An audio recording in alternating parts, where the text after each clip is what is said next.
Chapter 12 अब हम कर रहे हैं और चैप्टर 12 में हम नोमेनक्लेचर का सेक्शन कर चुके हैं। तो टुडे ऑन 19 जनवरी हम प्रोसीड करते हैं अब चैप्टर के नेक्स्ट सेक्शन की तरफ। तो नेक्स्ट सेक्शन जो अब हमारा रहता है वो है प्रिंसिपल्स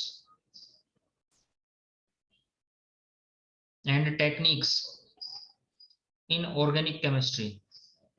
इन ऑर्गेनिक केमिस्ट्री, इकट्ठा मत बोलना है इसको, नहीं तो इनऑर्गेनिक सुनेगा फिर ये। तो फर्स्ट ऑफ ऑल हम प्रिंसिपल्स का सेक्शन शुरू करते हैं कि क्या क्या प्रिंसिपल्स यहाँ आते हैं, और देन हम फिर चैप्टर के नेक्स्ट सेक्शन टेक्निक्स की तरफ प्रोसीड करेंगे।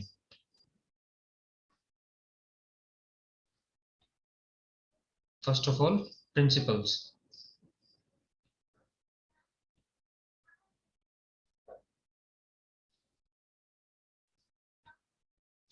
प्रिंसिपल में हमारा जो फर्स्ट टॉपिक है that is isomerism. Any idea about isomerism? और ये देखो एक ऐसा टॉपिक है जो तुम्हारे +2 सिलेबस में भी रिलेट होता है, ऑर्गेनिक में भी और इनऑर्गेनिक केमिस्ट्री में भी, तो इसको ध्यान से करना। एक सिंपल सा एग्जांपल दिया करता हूं मैं, सुनोगे क्या? पसंद करोगे सुनना? Yes sir. आइसोमेरिज्म क्या है, इस चीज को इस तरह समझो। अभी जिस रूम में बैठे हो आप, उस रूम में चारों तरफ एक बार नजर दौड़ाओ, ऊपर नीचे चारों तरफ नजर दौड़ाओ। दौड़ा ली? सामान जितना पड़ा है देख लिया? अब इस कमरे को नया लुक देना आपने, और बिना कुछ ऐड किए या रिप्लेस किए। ना तो इसमें कुछ आप और नया डाल सकते हो, ना कुछ जो इसके अंदर प्रेजेंट है उसे चेंज कर सकते हो। कैसे दोगे बताओ? ऐसा क्या करोगे जिससे कमरे को एक नया लुक मिल जाए? आशीष, अनूप, दीपक, दुर्गेश, मनीष, साहिल, विशाल, अजय, अनूप, यस सर। कैसे करोगे जो मैंने कहा? कमरे को एक नया लुक देना है, लेकिन ना तो कोई सामान तुम बाहर निकाल सकते हो और ना ही कुछ बाहर से और डाल सकते हो, लेकिन कमरे को एक नया फ्रेश लुक मिलना चाहिए। सर सामान चेंज कर देंगे आका वहाँ। थोड़ा सा डायरेक्शन को, ओरिएंटेशन को चेंज कर देंगे। जहां आज बेड है वहां शायद टीवी लगा दे, टीवी की जगह बेड लगा दे। अलमीरा को थोड़ा सा इधर उधर करके ऐसा अरेंज कर दे, थोड़ा सा अट्रैक्टिव लुक दे दे। सामान वही है, लेकिन हमने थोड़ा सा रीअरेंज किया, तो रीअरेंज करने से क्या होगा, टोटली स्ट्रक्चरली डिफरेंस होगा। समझे? बस ऐसा ही आइसोमेरिज्म होता है।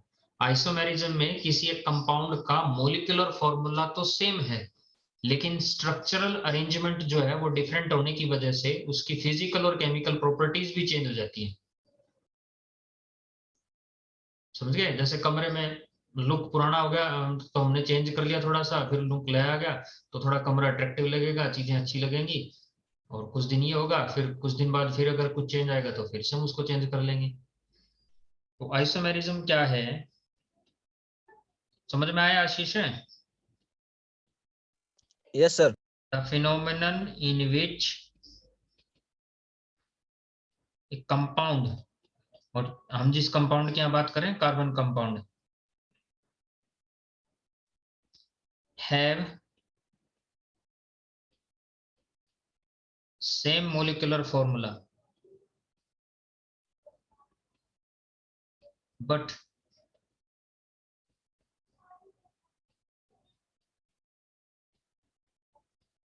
Different structural arrangement.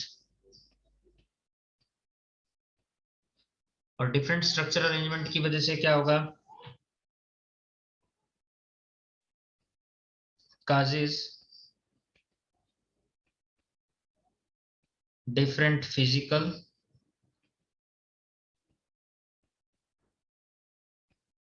and chemical properties। Physical और केमिकल प्रॉपर्टीज डिफरेंट हो जाएंगी, is called isomerism. And each possible structure, जितने भी स्ट्रक्चर आप वेरी करके बना सकते हो, समझ रहे हो ना बात को, कमरे के जितने लुक आप एक्सपेक्ट कर सकते हो, ऐसा कर ले, ऐसा कर ले, ऐसा कर ले, ऐसा कर ले, ये चेंज कर ले, अब ये सामान को इस तरफ रख दे, इस तरफ रख दे। तो इसी तरह से ईच एंड एवरी स्ट्रक्चर जो आप अरेंज कर रहे हैं, that should be different from the previous, जो पहले वाली से क्या हो, डिफरेंट हो, इज कॉल्ड व्हाट, आइसोमर। समझे?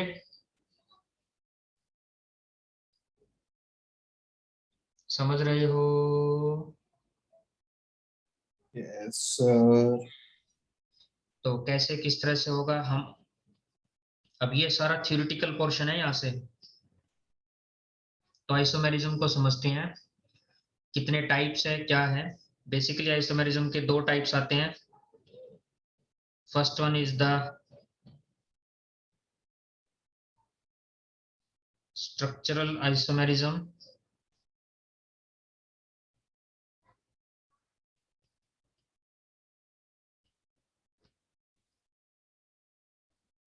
And second one is the stereo isomerism.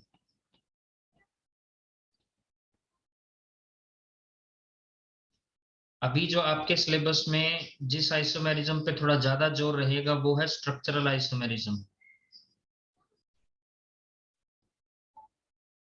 ठीक है, इसके एग्जांपल थोड़े से ज्यादा कंसिडरेबल होंगे।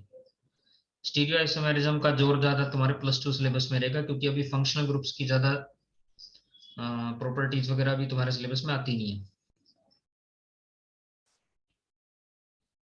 तो स्ट्रक्चरल आइसोमेरिज्म के कितने टाइप्स हैं, फर्दर सब टाइप्स भी आते हैं इनके।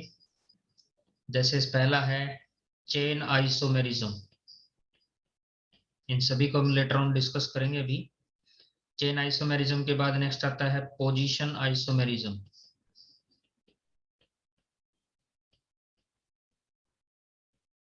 The third one is the functional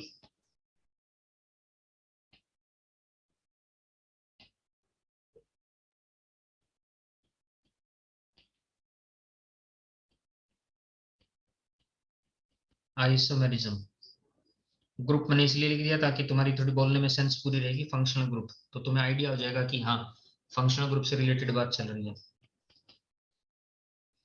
fourth the most important tautomerism, and fifth the second most important metamerism. Structural isomerism में ये दो ही सबसे ज्यादा इंपॉर्टेंट है, ट्यूटोमेरिज्म एंड मेटामेरिज्म। दूसरी तरफ और जो स्टीरियो आइसोमेरिज्म है इसके भी सब टाइप्स आते हैं। Geometrical isomerism and the last one is optical isomerism. हम इसके एग्जांपल करेंगे और थोड़ा सा एडवांस लेवल तक जाएंगे ज्योमेट्रिकल और ऑप्टिकल में, क्योंकि बोर्ड एग्जाम सिलेबस में शायद ये कंटेंट कम आता हो, लेकिन कॉम्पिटिटिव एग्जाम्स में कंटेंट काफी है। ठीक है, तो इसे थोड़ा सा हम डिटेल में करेंगे स्टीरियो आइसोमेरिज्म को। फिलहाल हम चेन और ये आइसोमेरिज्म करते हैं। रेडी, करें शुरू।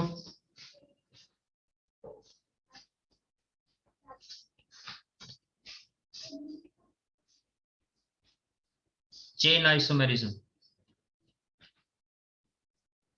इसे समझने के लिए तुम चेन ब्रांच आइसोमेरिज्म बोल सकते हो। चेन ब्रांच आइसोमेरिज्म मैंने करवाए हैं टाइम टू टाइम पहले, ये जब तुम्हें नोमेनक्लेचर हुआ है। जैसे 4 कार्बन की चेन को ऐसे भी रिप्रेजेंट कर सकते हैं, तो क्या नाम दिया जाएगा इसे, एन ब्यूटेन। और 4 कार्बन की जो नंबरिंग है वो इस तरह से भी रिप्रेजेंट की जा सकती है, एक ब्रांच बना के। समझे? समझ रहे हो? है तो वही 4 कार्बन। अब मोलिकुलर फॉर्मूला अगर लिखोगे तो क्या आ जाएगा, C4H10। और C4H10 में पॉसिबल अरेंजमेंट्स कौन कौन से होंगे, या तो एन ब्यूटेन है, और या इसे लिखा जाएगा क्या, आइसोब्यूटेन। ठीक है, ये आइसोब्यूटेन इसका क्या हो गया, कॉमन नेम हो गया। अगर मैं यूपीएससी नेम लिखता हूं तो क्या आ जाएगा, 2 मिथाइल 3 कार्बन की स्ट्रेट चेन प्रोपेन।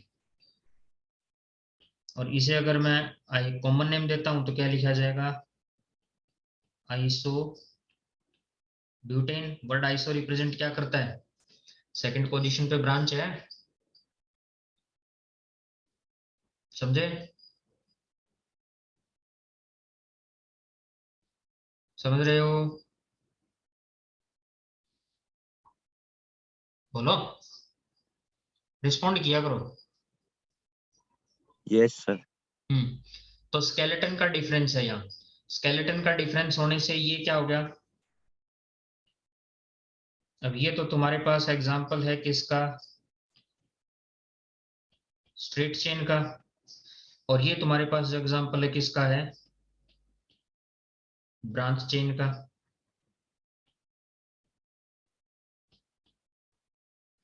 समझे, ये है चेन आइसोमेरिज्म। आसान सी चीज है, कोई ज्यादा मुश्किल काम नहीं है। जब समान आपके पास है तो फेरबदल कितना भी कर सकते हो उसमें। The second position isomerism.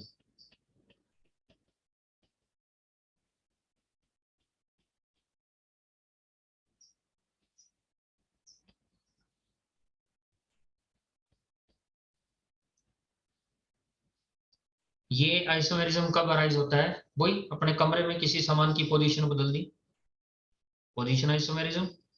तो पोजीशन आइसोमेरिज्म बेसिकली वैसे कब रिलेट होता है, फंक्शनल ग्रुप्स की पोजीशन को चेंज करने पे।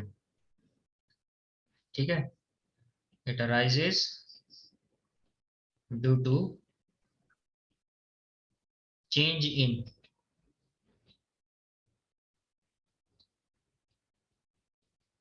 पोजीशन ऑफ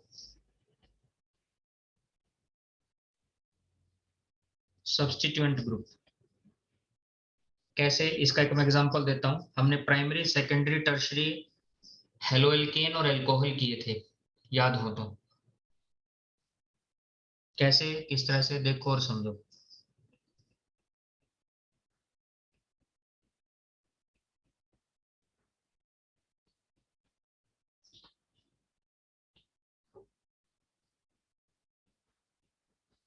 ये है,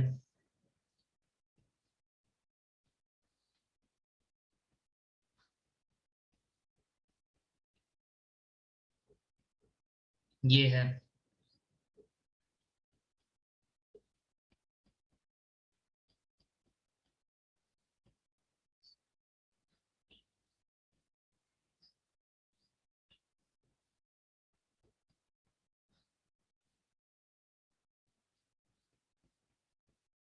तो एक ये है।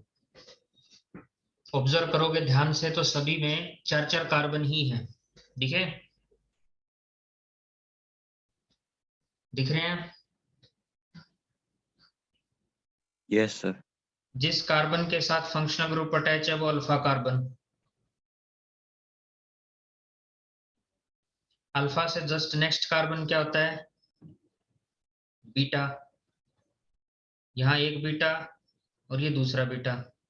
यहाँ अल्फा के साथ 3 कार्बन डायरेक्टली अटैच हैं तो कितने हो गए, 3 बीटा। एक बीटा के साथ ये क्या है, प्राइमरी एल्काइल हैलाइड। 2 बीटा के साथ ये क्या है, सेकेंडरी एल्काइल हैलाइड।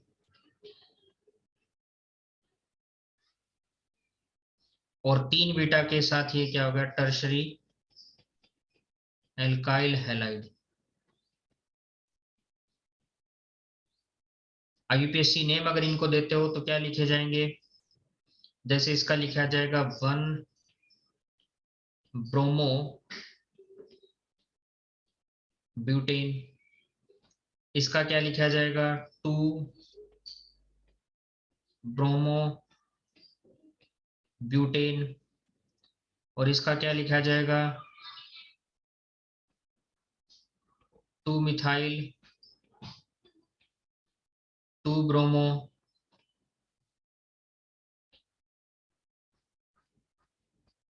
प्रोपेन, क्योंकि 3 कार्बन की चेन बस एक ब्रांच में चला गया। पोजीशन चेंज करने से रिस्पेक्टिवली सब्स्टिट्यूएंट ग्रुप की पोजीशन चेंज करने से आपके हाइड्रोकार्बन में भी प्रॉपर्टीज का डिफरेंस आ गया। अब इनमें रिएक्टिविटी का डिफरेंस आ जाता है, इस वजह से ये प्राइमरी सेकेंडरी टर्शियरी होने की वजह से रिएक्टिविटी का डिफरेंस आता है। ठीक है, वो रिएक्टिविटी डिफरेंसेस तो +2 क्लास में करोगे, अभी फंक्शनल ग्रुप्स तुम्हारे यहाँ नहीं आते हैं, सिलेबस की लिमिटेशन है। क्योंकि अगर तुम्हारा कंटिन्यूएशन के हिसाब से चलाते तो जैसा पहले डिसाइड हो गया था, तो ये चीजें अच्छी तरह से आती हैं। यहाँ तक कोई डाउट किसी को?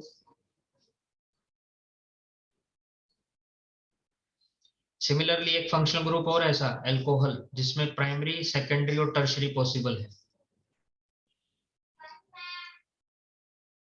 तो पोजीशन आइसोमेरिज्म में अगर कोई डिफरेंस नहीं, कोई डाउट नहीं है, कोई डिफरेंसेस अराइज नहीं हो रहे दिमाग में, तो चले आगे, बोलो। Yes, sir. हाँ भाई, समझ में आया बाकियों को?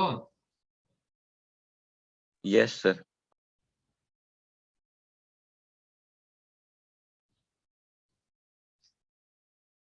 हाँ भाई, roll number 1140 Durgesh Sharma. Sharma ji,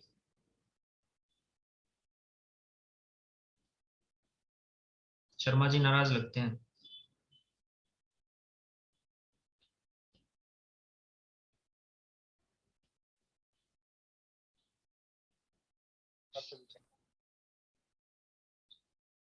next देखो, पोजीशन के बाद आता है functional group isomerism.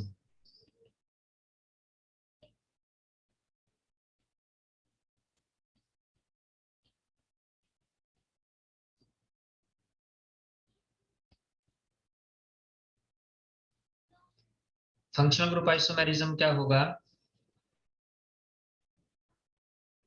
It arises due to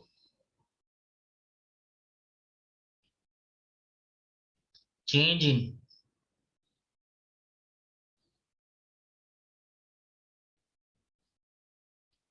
attachment of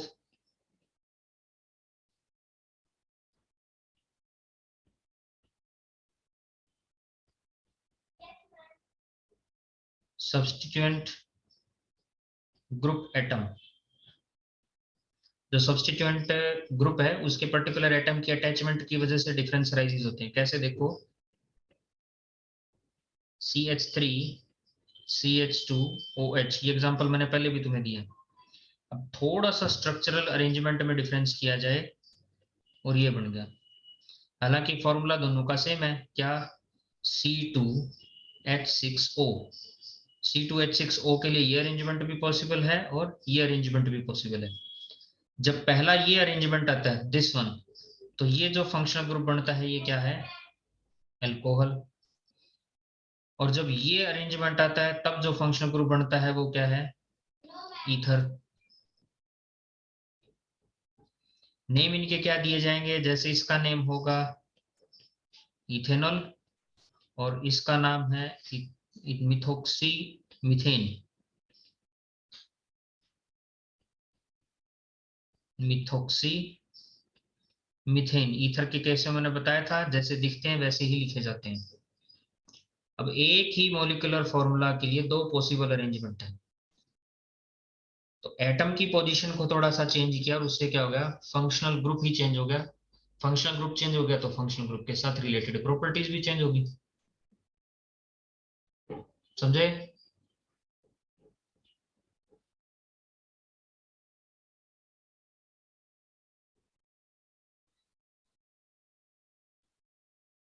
plus one class.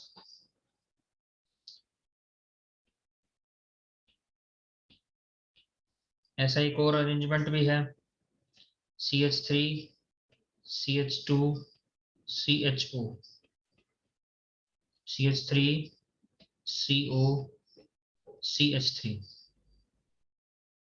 क्या अरेंजमेंट है, मान लिया इनका मोलिकुलर फॉर्मूला अगर मैं लिखूं तो C3H6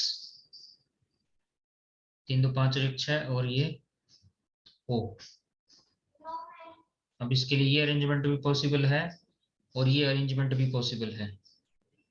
जब दिस अरेंजमेंट, अगर ये अरेंजमेंट आता है then it will known as an aldehyde,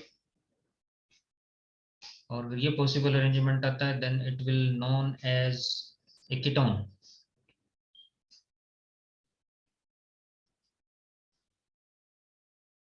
समझे?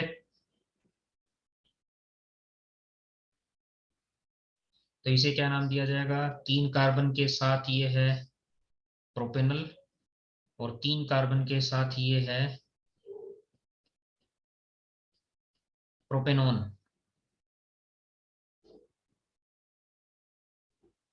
तो देखो कोई फंक्शनल ग्रुप आइसोमेरिज्म में तुम्हें कोई डिफरेंसेस, कुछ डाउट अगर आता है तो देखो और बताओ, आगे बढ़ते हैं फिर।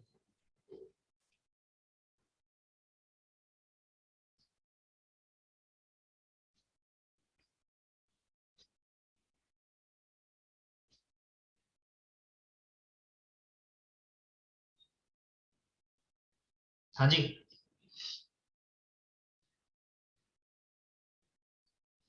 कोई डाउट?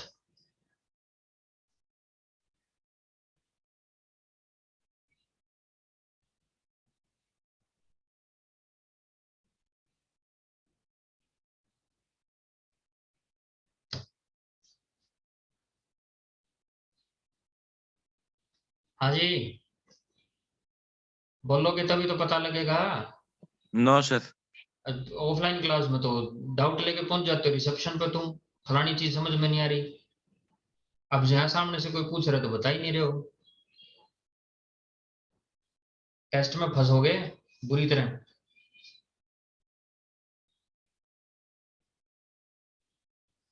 थर्ड वन हो चुका है फंक्शनल ग्रुप आइसोमेरिज्म, और स्ट्रक्चरल आइसोमेरिज्म के हम 3 टाइप कर चुके हैं, पोजीशन आइसोमेरिज्म, और उससे पहले हमने किया चेन आइसोमेरिज्म। अब हम नेक्स्ट शुरू कर रहे हैं the most important, the fourth one,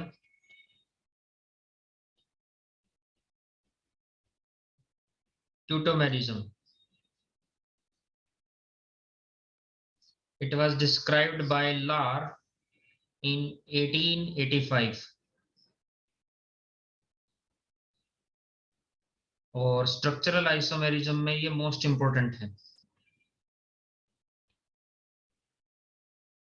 दूसरी बात, ये कब अराइज होता है, ये अनसैचुरेटेड हाइड्रोकार्बन्स में ही तुम्हें देखने को मिलेगा, और स्ट्रक्चरल रीअरेंजमेंट का डिफरेंस होता है ये। ठीक है, तो किस वजह से अराइज होगा, it arises due to change in position of hydrogen atom within same carbon chain. Same carbon chain में हाइड्रोजन जो है अपनी पोजीशन को चेंज करे। ठीक है, तो वो पोजीशन कितनी चेंज कर सकता है, ज्यादा छूट नहीं, उसे सिर्फ 2 ही छूट मिलती है। तो ट्यूटोमेरिज्म जो है वो 2 तरह का होता है depending on the change in position, dyad ट्यूटोमेरिज्म,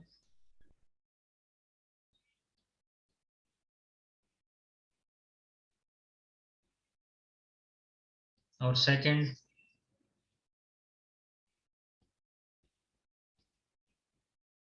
tried ट्यूटोमेरिज्म।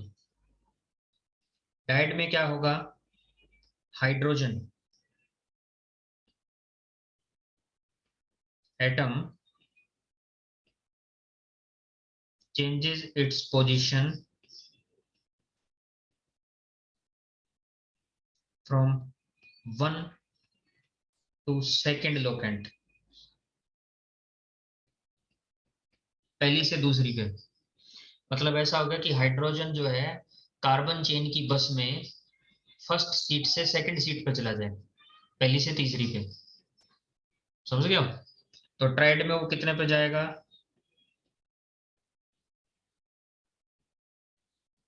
बोलो, क्या आइडिया है तुम्हारा, कहां तक जा सकता है? From one two third locant, पहली से तीसरे लोकेंट तक जा सकता है, तीसरी पोजीशन तक जा सकता है, फर्स्ट पोजीशन से थर्ड पे। दो पे नहीं रुक सकता वो, दो पे रुकेगा तो डाइड।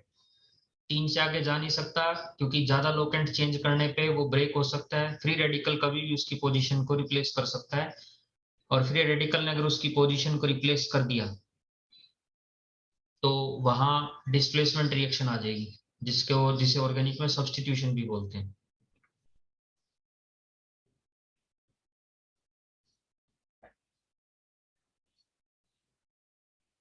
तो करके देखें।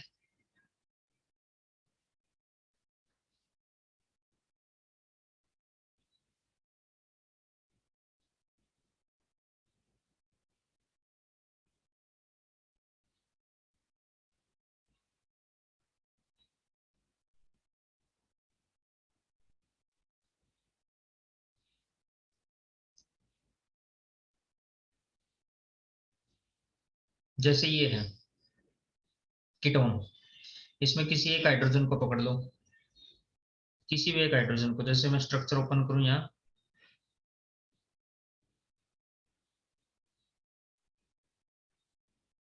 किसी भी एक हाइड्रोजन को पकड़ सकते हो। वो जब इस कार्बन के साथ अटैच है वो इसकी फर्स्ट पोजीशन, ये सेकंड पोजीशन, और ये उसकी थर्ड पोजीशन। अब वो पहली से तीसरी पे जाएगा। जब पहली से तीसरी पे जाएगा तो क्या रिजल्टेंट स्ट्रक्चर का चेंज हो सकता है?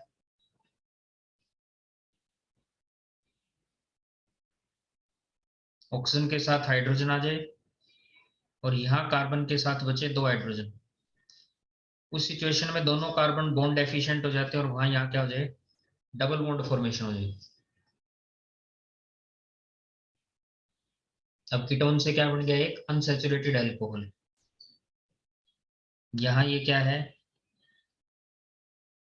कीटोन, और यहाँ ये क्या है, एक अनसैचुरेटेड एल्कोहल। बना ना अनसैचुरेटेड एल्कोहल, क्योंकि कार्बन चेन में डबल बॉन्ड आ गया ये रहा। जबकि स्ट्रक्चरल फॉर्मूला सेम है, देख लो, चाहे number of hydrogen atom, number of carbon atom सारे सेम है। ये था पहली से तीसरी पोजीशन पे। अब करते हैं पहली से दूसरी पे।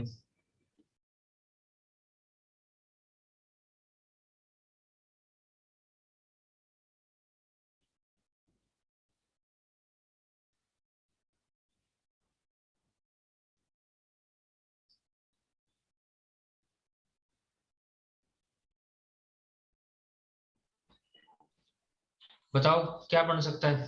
दीपक, माइक बंद कर बेटा।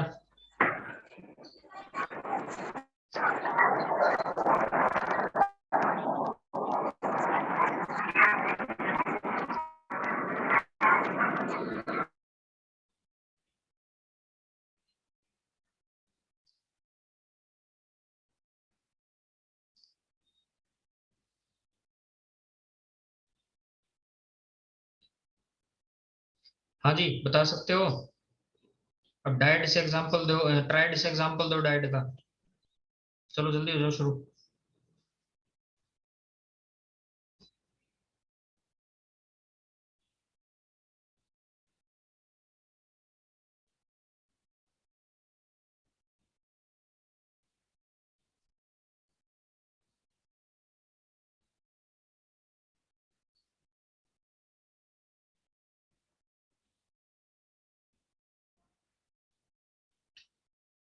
हाँ, ये तुम्हारे जिम में है, ना बोलो, तुम नहीं करना है।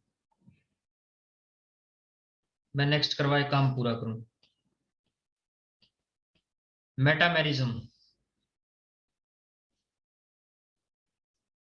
ये भी सेकंड मोस्ट इंपोर्टेंट है। Metamerism,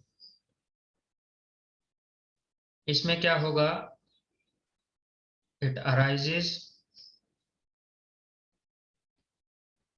when number of carbon atoms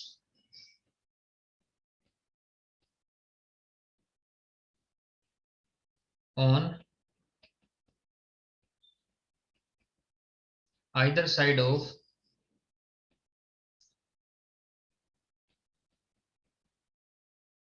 substituent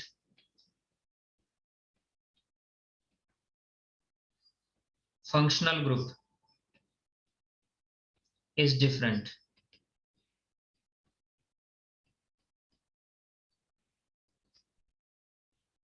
functional group के मतलब ऐसा कोई फंक्शनल ग्रुप जो बीचों बीच आ रहा हो, जैसे ईथर और कीटोन, दो ऐसे फंक्शनल ग्रुप होते हैं जो बीचों बीच आते हैं कार्बन चेन में, और दोनों तरफ कार्बन एटम का नंबर वेरी करता हो, तब मेटामेरिज्म आता है। कैसे, ईथर से देखो पहले, CH3 CH2O CH2 CH3, ये क्या है, ये सिमेट्रिकल ईथर है।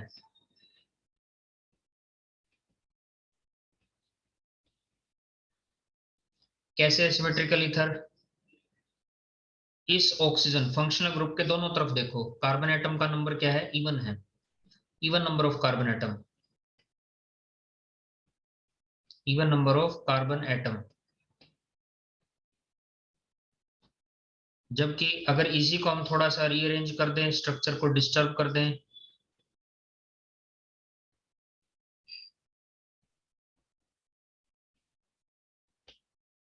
अब यहां फंक्शनल ग्रुप का जो ऑक्सीजन है उसके दोनों तरफ कार्बन एटम का नंबर डिफरेंट है, इस वजह से इसे क्या कहा जाएगा,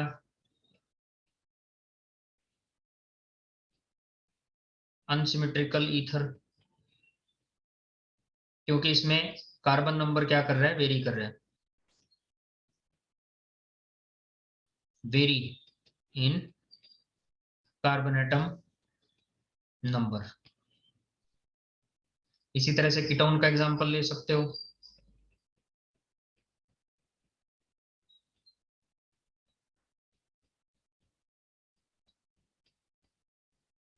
ये तुम्हारे पास कीटोन एटम है, कीटोन ग्रुप हो गया, इसके दोनों तरफ कार्बन एटम्स का नंबर क्या है, सेम है।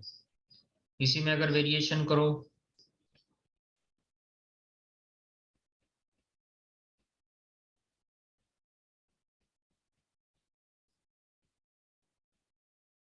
जैसे ये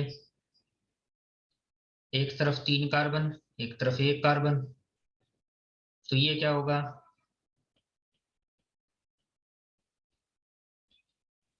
सिमेट्रिकल कीटोन, और ये क्या होगा, अनसिमेट्रिकल कीटोन। समझे, ये है मेटामेरिज्म। कर लोगे, 1 मिनट 10।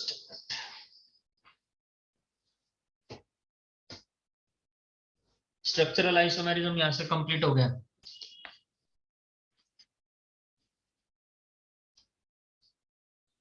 किसी को कुछ पूछना है तो पूछ सकते हो।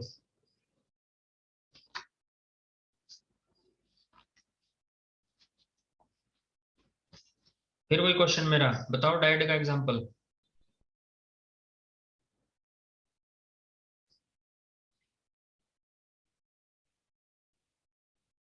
हम्म,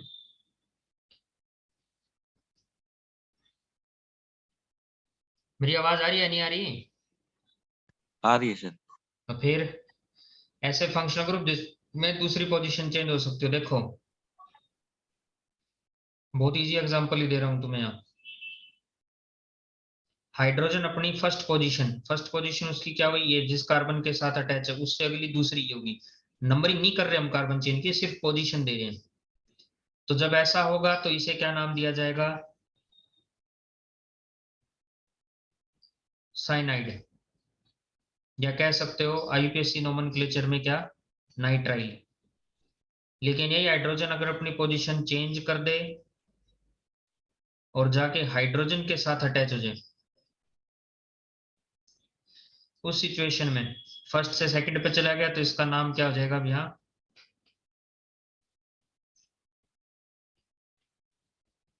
आइसोसाइनाइड, या क्या बोला जाएगा, आइसोनाइट्राइल।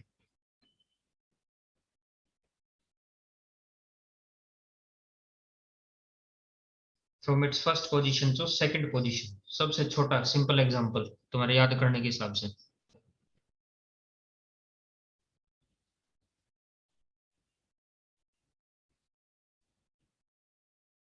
तो ट्यूटोमेरिज्म में दो एग्जांपल आते हैं, डाइड एंड ट्राइड। इसमें ट्यूटोमेरिज्म क्योंकि थोड़ा बड़ा है तो ये बड़ा मतलब दो सब टाइप्स हैं, तो इस वजह से ये पूछा जाता है।